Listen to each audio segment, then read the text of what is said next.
Hello everyone, welcome to my YouTube channel Study Minds with SS. Hope so you all are good and preparing well for your exams.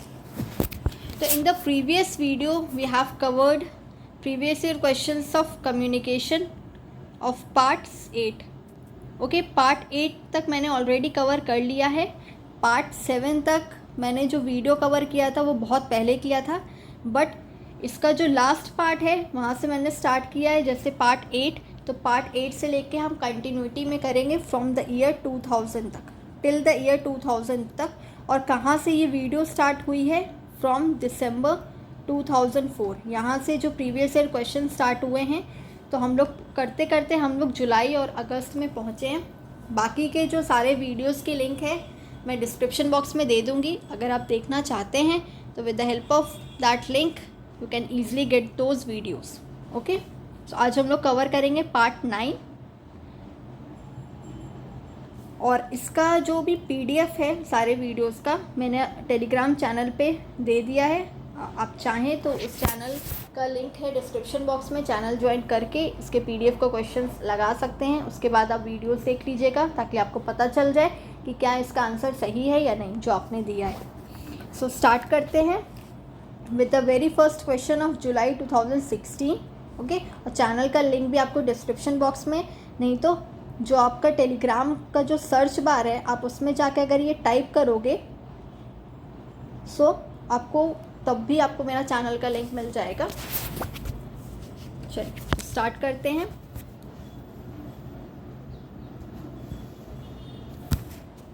चलो first question है जुलाई 2016 का. The choice of communication partners is influenced by factors of. Communication partners अगर हम choice करें तो किस चीज़ से वो इन्फ्लुएंस होते हैं, ठीक है, किस चीज़ से वो परसुएड होते हैं. पहला है proximity, utility, loneliness. Utility secrecy, dissonance. Secrecy, dissonance, deception. या डी है डिसिमिलैरिटी, डिसोनेंस और डेविएंस. अगर आप देखोगे तो एक वर्ड है जो हर जगह रिपीट हो रहा है, वो वर्ड क्या है? Dissonance, dissonance, dissonance. अगर हमको इस वर्ड का मीनिंग पता चल जाए तो we can easily find out the answer. बहुत ईजिली हम फाइंड आउट कर सकते हैं कि इस क्वेश्चन का क्या आंसर होगा. सो डिसोनेंस में होता है लैक ऑफ ट्रस्ट, हार्मनी और यूनिटी. और क्वेश्चन आप देखोगे कि choice of communication, communication partners का जो चॉइस है आप किस तरीके से आप करोगे, क्या इन्फ्लुएंस होके आप करोगे. ऑब्वियस आप पॉजिटिविटी देखोगे उस इंसान के अंदर, या जो कम्युनिकेशन जो कॉन्टेक्स्ट हो रहा है वो चीज़ में आप क्या देखोगे? पॉजिटिविटी देखोगे, तभी आप चूज़ करोगे. सो यहाँ पे जो वर्ड है डिसोनेंस, ये नेगेटिव वर्ड है. तो ये तीनों में BCD सब में है, तो बचा क्या मेरा? ऑप्शन ए, जो कि ये प्रॉक्सिमिटी. प्रॉक्सिमिटी मीन्स आपके बीच में कितना डिस्टेंस है, कितना स्पेस है. स्पेस इन द सेंस कि आपका क्या रिलेशन है, जो कम्युनिकेटर है उससे आपका क्या रिलेशन है, वो जज करके आप इन्फ्लुएंस होगे. यूटिलिटी कि कितना इम्पॉर्टेंट है उसका जो बात है, जो आप बात कर रहे हो, जो आप लोग के बीच में जो कॉन्वर्सेशन हो रहा है वो कितना वैल्यूबल है. और लोनलीनेस, तो ऑप्शन ए होगा इसका करेक्ट आंसर. ठीक है, चलो next. Every communicator has to experience manipulated emotions, anticipatory excitement, issue of homophiles और स्टेटस डिसलोकेशन. सो हर कम्युनिकेटर को क्या एक्सपीरियंस करना पड़ता है? Anticipatory excitement. ठीक है, एंटिसिपेटरी एक्साइटमेंट क्या होता है? सपोज इसको एग्जांपल के थ्रू समझते हैं. जैसे दो लोग हैं, एक है राम और एक है श्याम. ठीक है, राम जो है श्याम से जाके मिला और राम ने क्या कहा कि मेरी जो बेटी का है फर्स्ट बर्थडे है श्याम से. ठीक है, मेरी बेटी का फर्स्ट बर्थडे है, तो तुमको मेरी बेटी के फर्स्ट बर्थडे पे आना है. पार्टी होगी, बहुत शानदार पार्टी होगी, और फिर हम लोग अलग से एक बैचलर पार्टी करेंगे. Although they are not bachelors but bachelor party करेंगे. तो श्याम के मन में क्या आ जाएगा कि चलो पार्टी होगा तो वहाँ खाना पीना सब होगा, बहुत मस्ती करेंगे. तो पार्टी है, समझ इसका मान लो राम ने जो इनवाइट किया है सपोज राम जो है 15 मई को मिला, ठीक है, और पार्टी है 17 मई को। जो पार्टी है, एक एग्जाम्पल, एक बस शॉर्ट एग्जाम्पल दे रही हूँ आपको, एग्जाम्पल के थ्रू ज़्यादा अच्छे से समझ में आएगा। 17 मई को पार्टी है और राम इनवाइट करने गया है शाम को 15 मई को। तो जो शाम है, जो एक रात पहले पार्टी का, जो एक रात पहले जो 16 में, उसके अंदर जो फीलिंग्स जो आएगी, ठीक है, खुशी जो आएगा, जो हैप्पीनेस उसको मिलेगा, जो एक्साइटमेंट उसको होगा, उसी को हम कहते हैं एंटीसिपेटरी एक्साइटमेंट। मीन्स अगर कोई चीज़ होने वाली है, ठीक है, कोई भी चीज़ होने वाली है, तो उसके पहले का जो फीलिंग है, जो इमोशंस है, जो आपके अंदर आएगा, जैसा आप फील करोगे, या जो आपको इमोशन है, जो आप अंदर से जो आप जो भी महसूस करोगे, वो चीज़ क्या होता है, वो चीज़ एक्साइट करता है, और उसी को हम कहते हैं anticipatory excitement. A day before party, a day before anything which you want, उसको कहते हैं एंटीसिपेटरी एक्साइटमेंट। तो हर कम्युनिकेटर क्या एक्सपीरियंस करता है, एंटीसिपेटरी एक्साइटमेंट। ओके, सो इसका करेक्ट आंसर होगा ऑप्शन 2। नेक्स्ट है, as a teacher select the best option to ensure your effective presence in the classroom. See, आपको अब जितने भी प्रीवियस ईयर क्वेश्चंस करोगे, आपको एक चीज़ ज़रूर देखने को मिलेगी, इफेक्टिव कम्युनिकेशन। इट मीन्स क्या हुआ कि ये जो टॉपिक है, ये बहुत ज़्यादा इम्पॉर्टेंट है from the examination point of view. Effective communication जो टॉपिक है, बहुत इम्पॉर्टेंट है, तो मेक श्योर कि आप ये टॉपिक बहुत अच्छे से कवर कीजिए।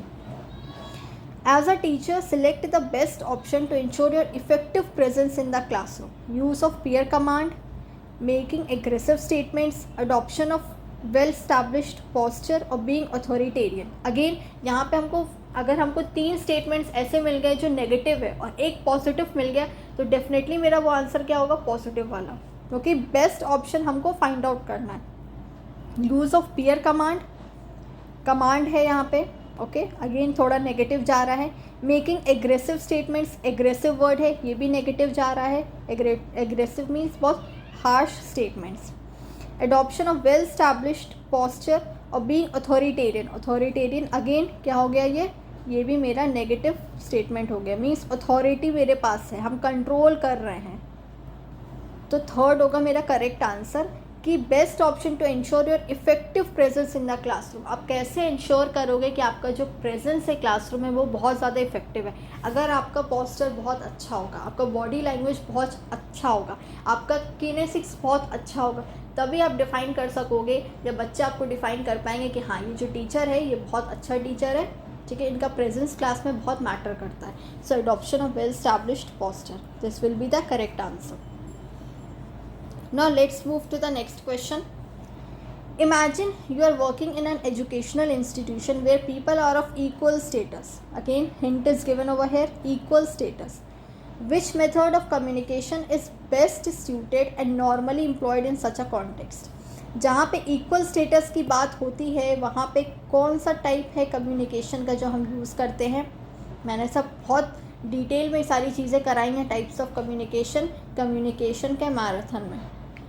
अभी कुछ ही आई थिंक 2 वीक्स बिफोर मैंने ये वीडियो अपलोड की थी, लिंक दे दूँगी डिस्क्रिप्शन बॉक्स में, अगर आप देखना चाहते हैं तो देख लीजिएगा।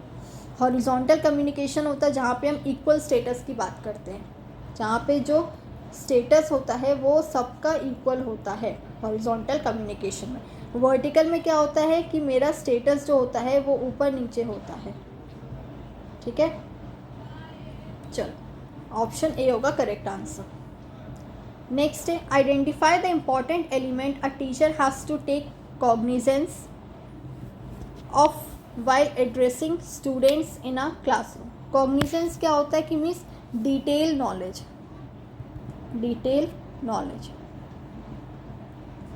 इम्पॉर्टेंट एलिमेंट आपको आइडेंटिफाई करना। अगर आप स्टूडेंट्स को एड्रेस कर रहे हो क्लासरूम में, तो इनमें से कौन सा ऐसा इम्पॉर्टेंट एलिमेंट है जो कि प्रॉपर नॉलेज प्रोवाइड करता है? Avoidance of proximity, voice modulation, repetitive pause या फिक्स्ड पोस्चर। वॉइस मॉड्यूलेशन, आपकी जो आवाज़ है, आपका जो पैरा लैंग्वेज है वो डिफ़ाइन करता है कि आप स्टूडेंट्स को कैसे एड्रेस करते हो। अब सपोज़ आप बैठे हो, अब किसी का नाम है सपोज़ श्यामा, अब श्यामा बहुत धीरे आप बोल रहे हो, तो क्या वो लड़की सुन पाएगी? नहीं सुन पाएगी। लेकिन अगर आपका वॉइस मॉड्यूलेशन बहुत अच्छा होगा तो आप एक बार ही नाम किसी का पुकारोगे तो वो सुन लेगा। सो वॉइस मॉड्यूलेशन से आप ईजिली स्टूडेंट्स को एड्रेस कर पाओगे। कहाँ पे? क्लासरूम कम्युनिकेशन में। ठीक है, सो ऑप्शन 2 होगा इसका करेक्ट आंसर। नेक्स्ट है what are the barriers to effective communication. Again barriers पूछ रहा है यहाँ पे। बैरियर्स मीन्स कोई नेगेटिव चीज़ है कि जो कम्युनिकेशन में जो बाधा डाले, उनको हम क्या कहते हैं? बैरियर्स। फर्स्ट है moralising, being judgemental and comments of consolation, dialogue summary and self review, use of simple words, cool reaction and defensive attitude. Fourth है personal statements, eye contact and simple narration. Personal statements, eye contact, simple narration ये barrier नहीं है। Simple words आप use कर रहे हो, attitude आपका defensive है, रिएक्शन आपका बहुत कूल है, तो भी ये बैरियर नहीं है। बैरियर क्या होगा? आप किसी को मॉरलाइज करोगे, आप किसी के जजमेंट हो जाओगे, मीन्स पार्शियल हो जाओगे, ठीक है, गलत जजमेंट दोगे, बायसनेस हो जाएगा, तो फिर ये क्या हो जाएगा? ये मेरा बैरियर होगा किसके लिए? इफेक्टिव कम्युनिकेशन में। तो ऑप्शन 1 होगा इसका correct answer. Okay, from now onwards we will do August 2016 previous year questions. सारे previous year questions हैं। क्वेश्चन है इंटरनल एंड एक्सटर्नल फैक्टर्स, जो फैक्टर्स हैं इंटरनल और external that affect message reception. Message reception means message को receive करना, receiving message, receiving messages is known as message reception by the students in the classroom are referred to as। वैसे internal और external factors जो message को receive होने पे जो impact डालें, जो असर डालें, उनको हम क्या कहते हैं? उनको हम नॉइस कहते हैं। कि नॉइस एक ऐसी चीज़ है जो बैरियर है, जो मेरे मैसेजेस में हैम्पर करती है, मेरे मैसेजेस को इफ़ेक्ट करती है। ठीक है, फीडबैक नहीं होगा। फ्रैगमेंटेशन मीन्स छोटे छोटे पीसेस में डिवाइड करना, that is fragmentation. Channelisation means किसी चैनल का उपयोग करके माध्यम से अपने मैसेज को पहुंचाना। तो internal and external that affect messages, messages को कौन सा अफेक्ट करेगा? कौन सा फैक्टर? वो है नॉइस। ठीक है, नॉइस क्या है मेरा? एक्सटर्नल भी हो सकता है, इंटरनल भी हो सकता है। चलो नेक्स्ट देखते हैं। A teacher in a classroom has immediate control over. Classroom का जो टीचर है, क्लासरूम में जो टीचर है वो क्या कंट्रोल कर सकता है? उसके पास पावर है कि वो क्या चीज़ इमीडिएट कंट्रोल कर सके। The self selected methods of communication and the message, audience noise reception, feedback technology audience experience, communication channel communicators and external factors. See, अगर कोई टीचर क्लासरूम में है तो वो क्या कंट्रोल कर सकता है? वो खुद को कंट्रोल कर सकता है। ठीक है, किस वे में वो पढ़ा रहा है, कौन सा मेथड यूज़ कर रहा है, कौन सा वे यूज़ कर रहा है टीचिंग के लिए, क्या मैसेज है उसके पास, इन सारी चीज़ों को वो कंट्रोल कर सकते हैं। A teacher can control all these things but he can not control the audience. Audience को कुछ हद तक कंट्रोल किया जा सकता है, बट अगर ऑडियंस बहुत एकदम मैसिव में होगा तो नहीं कंट्रोल होगा। नॉइस को नहीं कंट्रोल कर सकता है वो। टेक्नोलॉजी, अगर टेक्नोलॉजी में कोई तरह का बैरियर आ गया तो he can not control that technology. Audience के एक्सपीरियंस को नहीं कंट्रोल कर सकता है। What he can control is he can control himself और herself, he can control the methods of communication which he और शी इज़ यूजिंग और the message. Option 1 होगा इसका करेक्ट आंसर। नेक्स्ट है what do communicated words carry in a classroom situation. Communicated words, जो words हम communicate कर रहे हैं वो क्लासरूम सिचुएशन में क्या कैरी कर सकते हैं? Power, structure, tradition, diversion, criticism, irrationality, inspiration, controversy, introspection, और फोर्थ है insipidity, irrationality and non acceptance. See again, जो भी कम्युनिकेटेड वर्ड्स होगा वो ऐसे वर्ड्स होंगे जो पॉजिटिव होंगे, जिनका डायरेक्शन पॉजिटिव की तरफ जाएगा।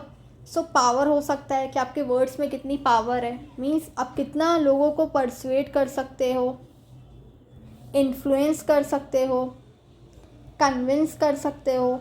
ये सारी चीज़ें एक प्रॉपर स्ट्रक्चर में होनी चाहिए। ट्रेडिशन मीन्स ट्रेडिशन भी डिफाइन करें, ट्रेडिशन इन द सेंस कि आपके क्या कल्चर है, आपका क्या क्लास है, ये सारी चीज़ें भी डिफाइन होनी चाहिए आपके कम्युनिकेशन के वर्ड्स में जो आप कैरी कर रहे हो। सो ऑप्शन 1 होगा करेक्ट आंसर। क्रिटिसिज्म नहीं होना चाहिए, इरैशनैलिटी नहीं होना चाहिए, किसी तरह का कंट्रोवर्सी नहीं होना चाहिए, ठीक है, नॉन एक्सेप्टेंस नहीं होना चाहिए। अगर आपको किसी तरह का फीडबैक मिल रहा है, सपोज़ वो फीडबैक अच्छा नहीं है, ठीक है, आपको वो फीडबैक एक्सेप्ट करना पड़ेगा, ऐसा नहीं कि आप नॉन एक्सेप्ट नहीं करोगे उसको, ठीक है। तो फर्स्ट होगा पावर भी होना चाहिए, स्ट्रक्चर और tradition. What do communicated words carry in a classroom situation? They must carry power, structure and tradition. चलो next, as a good classroom communicator you are supposed to know your एक अच्छे classroom communicator होने की वजह से आपके पास क्या होनी चाहिए? यू आर सपोज आपके पास क्या होना चाहिए? Audience emotions, silent cues, artful pauses और काउंटर आर्ग्यूमेंट्स। से आर्ग्यूमेंट्स तो बिल्कुल भी नहीं होना चाहिए। अगर आर्ग्यूमेंट होगा तो it means you are not a good communicator. Silent cues भी नहीं होना चाहिए। साइलेंट क्यूज मीन्स सीक्रेसी में आप कुछ क्लू दे रहे हो, so that also not define a good communicator. What defines a good communicator is that आपके पास आर्टफुल पॉजेस हो, मीन्स आपको कहाँ कहाँ ब्रेक ले लेकर आपको चीज़ें बोलनी है आपको मालूम हो। ऐसा नहीं है सपोज आपको यूनिट पढ़ा रहे हो, being a teacher you are teaching a certain unit to your students, तो जब वो आप यूनिट पढ़ा रहे हो तो यू शुड नो कि where to pause means where to stop, आपको कहाँ रुकना है, बच्चे कहाँ तक समझ पाएंगे। ऐसा नहीं आपने यूनिट उठाया और 2 दिन में आपने वो यूनिट ख़त्म कर दिया, नहीं, ऐसा नहीं होना चाहिए। तो you should know your artful pauses, that is what defines a good classroom communicator. Okay, next है figure out the components of non verbal communication in a classroom. Non verbal communication means जहाँ पे gestures का हम use करें, इशारों का use करें, उनको हम कहते हैं नॉन वर्बल कम्युनिकेशन। तो facial expression, kinesics and personal space, speed of utterance, feel good factor and acoustics. Acoustics क्या होगा? Voice modulation. Facial expression, cultural space and seating arrangement, high sound, physical ambience and teacher learner distance. See यहाँ पे आप देखोगे facial expression, kinesics तो चलो ठीक है, बट पर्सनल स्पेस यहाँ पे दे दिया तो ये नहीं होगा। Speed of utterance, feel good factor and acoustic, speed of utterance ये भी नहीं होगा। Facial expression, cultural space and seating arrangement. Seating arrangement ऐसा कुछ होता है क्या नॉन वर्बल में? नहीं होता। हाई साउंड, साउंड आपका हाई होना चाहिए, वॉइस मॉड्यूलेशन सही होना चाहिए, फिजिकल एम्बियंस होना चाहिए एंड टीचर लर्नर डिस्टेंस, एक डिस्टेंस होना चाहिए टीचर और लर्नर के बीच में, ठीक है। रिपोर्ट बिल्डअप करना, ओके गुड, बट एक डिस्टेंस में होना चाहिए रिपोर्ट बिल्डअप। सो 4th होगा correct answer. Components of non verbal communication in a classroom, high sound, physical ambience and teacher learner distance. Next है which of the following are the basic factors of effective listening. यहाँ पे listening की बात हो रही है, effective listening की। Opinionation, stare and glare and interruptions, me too is glancing sideways and offering advice, aggressive questioning, continuous cues and frequent movement, 4th acknowledgement of thoughts, reflection and asking open ended questions. अगर आप देखोगे option 3rd आप अगर देखोगे यहाँ पे aggressive questioning कहा गया है, मीन्स क्वेश्चन पुट ऑन करना, क्वेश्चन बार बार पूछना। तो लिसनिंग में तो क्वेश्चन बार बार नहीं पूछा जाएगा, लिसनिंग में क्या होगा आप सुनोगे। सो 3rd ऑप्शन तो ऐसे ही आपका एलिमिनेट हो गया क्वेश्चनिंग से, ठीक है। ऑफरिंग एडवाइस, यहाँ भी एक टर्म देखोगे, मीन्स आप बार बार एडवाइस ऑफर कर रहे हो। सो ये भी नहीं, आप लिसनिंग कर रहे हो तो आप एडवाइस नहीं ऑफर कर सकते हो, ठीक है। इंटरप्शंस, यहाँ भी एक आ गया, मीन्स बार बार इंटरप्ट कर रहे हो बीच में, ये भी नहीं होगा। इफेक्टिव लिसनिंग में क्या होगा? एक्नॉलेजमेंट ऑफ थॉट्स, थॉट्स को एक्नॉलेज किया जाएगा। अगर कोई आपसे कुछ कह रहा है तो आप उसको एक्नॉलेज करोगे कि हाँ वो जो बोल रहे हैं वो सही बोल रहे हैं, उनके विचारों को आप समझोगे।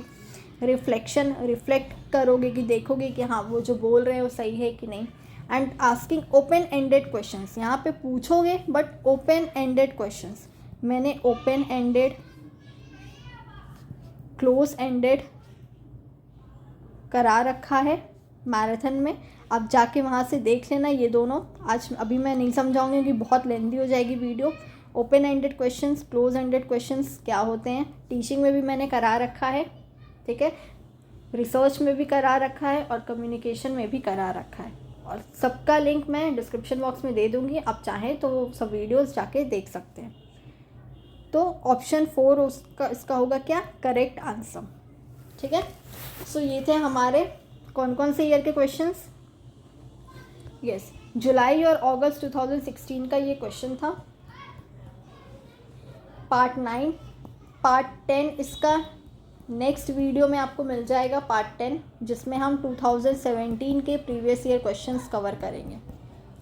Okay, and we will continue this series till the year 2020 तक कवर करेंगे, क्योंकि उसके बाद से फिर मैं 2021 का अलग से प्रीवियस ईयर क्वेश्चंस ला रही हूँ, जिसमें सिर्फ 2021 के क्वेश्चंस होंगे। चल ठीक है, चलो आपको होप सो आपको ये वीडियो पसंद आई होगी, अच्छी लगी है तो चैनल को सब्सक्राइब, वीडियो को लाइक ज़रूर करिए और टेलीग्राम चैनल ज्वाइन करना बिल्कुल मत भूलिए। सारे लिंक आपको डिस्क्रिप्शन बॉक्स में दे दिए हैं मैंने, या तो फिर आप आई बटन पे भी जाओगे, आई बटन पे क्लिक करोगे तो भी आपको सारी की सारी प्लेलिस्ट मिल जाएगी। सो मिलते हैं नेक्स्ट वीडियो में, till then take care everyone, good bye.